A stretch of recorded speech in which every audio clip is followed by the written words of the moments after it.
Now, back in that day, we had this Korean receptionist, and she was funny because her actual name was Soon Jin, but she went by the name of Crystal because she thinks it sounded much sexier when she'd answer the phones and when she was out meeting people. She didn't like Soon Jin as an exotic name or as something that came across as sexy, so that's what she went by as Crystal. I don't know where she got the name from, but it was funny because it was just her persona, and she kind of developed a personality to go with the name as opposed to the name to go with the personality. And she used to be just convinced that, Prince Harry was going to call one day, and she would jump from the reception desk into the limo to go pick him up, and he'd fall madly in love with her. So she was just infatuated with him, pictures of him on her desk and everything. It was awesome. And I swear, she always dressed, whether it was reception or driving the limos when she wasn't working reception, and she always dressed like there was a proposal going to happen at the airport pickup. And yeah, she was just awesome. And let me tell you, if the phone rang and the guy she thought sounded ginger, whatever that means, but if he sounded ginger, she'd damn near faint.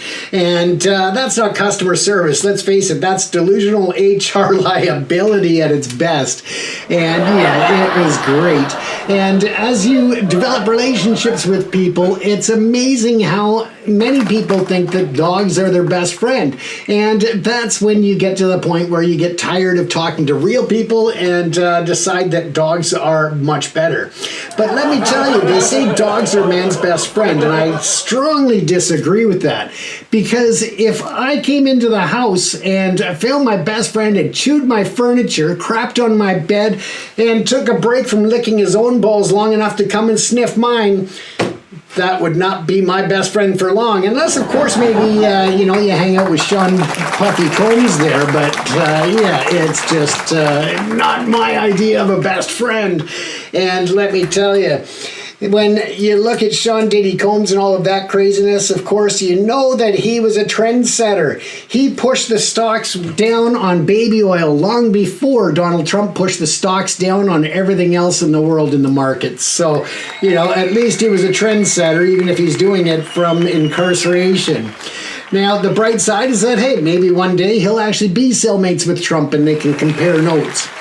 Now, of course, you notice here that one side of my hair, well, I'm getting gray on both sides, let's face it. But at the end of the day, I started going gray on one side before the other. And my kids used to tease me about that. And I'd always tell them, that the reason for that is because this is the side I hold the phone to when my ex-wife calls or their mother. And that was a good reason for them. It's awesome. But what they don't tell you when you're younger and you're growing up is that your hair isn't actually going to disappear. You're not losing your hair. It's just sprouting out in different areas than it used to. I've lost a bit of a hairline here, but I never had to pluck hairs out of my ears or my nose when I was younger. If I don't do that, I'm going to look like an Ewok coming out in a Gremlins movie. And let's face it, I can't afford to get any uglier than I already am.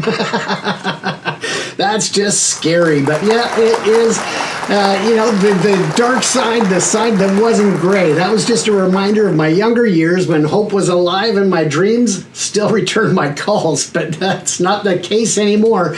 Now I just get calls about an expired car warranty and threats from an ex-wife's lawyer. So just moving on there. But let's face it, women are smarter than men. You see, men, we are always looking for the perfect woman. And women, well, they just look for a fixer-upper.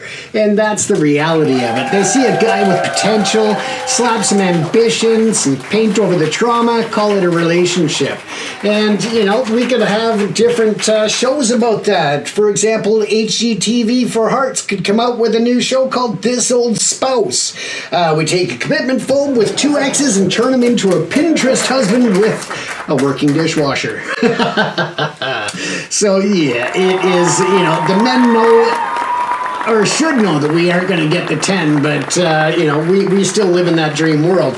And then there's all of that online sex, all of the online dating. Let's face it, if you were going to pick something up online, it is not something you're going to want to keep. You got better luck finding something that you want to take home and show mom by fishing in a sewage treatment plant. And that's the reality of online dating. And as for computer sex, let's face it, those fans hurt, and especially when you get your pubic hair stuck in them as they spin around in that computer. And then I found out that's not quite what they meant, and I was a little embarrassed when I had to carry that computer to the hospital to get them to trim those hairs off. But hey, ladies also have different thoughts about men. Men, we just get tattoos and we just go about our day, and sometimes they have meanings, sometimes they don't. Sometimes they're misspelled and we just don't give a shit. Now, women, you've got to think about tattoos a bit differently. Now, let's face it, when you are 20, 21 years old and you get a butterfly tattooed across your belly, that may be beautiful, it may be cool, and it may represent your personality or individuality, but by the time you're 60, it looks like a prehistoric creature that's wheezing for air, and that is how they don't age gracefully, so you've got to pick something functional.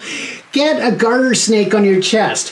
When you're 80 years old, it's long enough to wrap around your neck like a support anaconda. And let's face it, everybody needs a support anaconda, don't you? Now, as I said, I used to run a limo company, real high-end. We served politicians, we served athletes, celebrities, musicians, you name it. And the fleet was just like the politicians. The fleet was built to look amazing on the outside, but like most of the entertainers, they were completely broken on the inside. And you haven't lived until you try explaining to Snoop Dogg's manager why the minibar only has Sprite and 3 Tic Tacs. Yeah, let's just face it, that's like a scene out of a Cheech and Chong movie for the higher level and I mean higher level in several ways. But hey, if Snoop Dogg's out there, come on the show, we'll give you a cameo and we'll have some fun. And, I noticed after COVID that I'd put on some weight. And how I noticed this is that I went to the beach one day and I was laying there enjoying the sunshine, the sand, and all of a sudden Greenpeace showed up, started throwing live salmon at me and calling me Shamu, trying to tow me back to deeper waters. Let me tell you, that was a day I'll never forget. But hey, I got a free sushi lunch out of it, so that's all right. Now, when you look at the limo business, though, transitioning back to that, bachelorette parties. Now, they are out of control. Women all want to be seen as the prim, the proper, this, the that, and think that the men are the pigs. But let me tell you, there is nothing more funny than driving a bachelorette party when you're cruising the town. They've got inflatables hanging out the sunroof, as well as throwing dildos at people on the sidewalk. Now, that's a party. And that's one you've got to enjoy. And let me tell you another thing. I actually learned from a bachelorette party. One of the girls showed me how to make a perfect silhouette of a Mickey Mouse. And by that, I meant the windows of the limo were steamed up and she yelled at me to watch as she lifted her shirt, pressed her belly and her tits on the glass, and lo and behold, it was a perfect silhouette of Mickey Mouse. You gotta like it when they have that much fun and bring you in on it. Now, it's just a matter of, looking at it as an episode of Disney After Dark, and let's face it, Disney could use some good news these days and some good ratings, so maybe they should consider the Mickey Mouse Silhouette Club.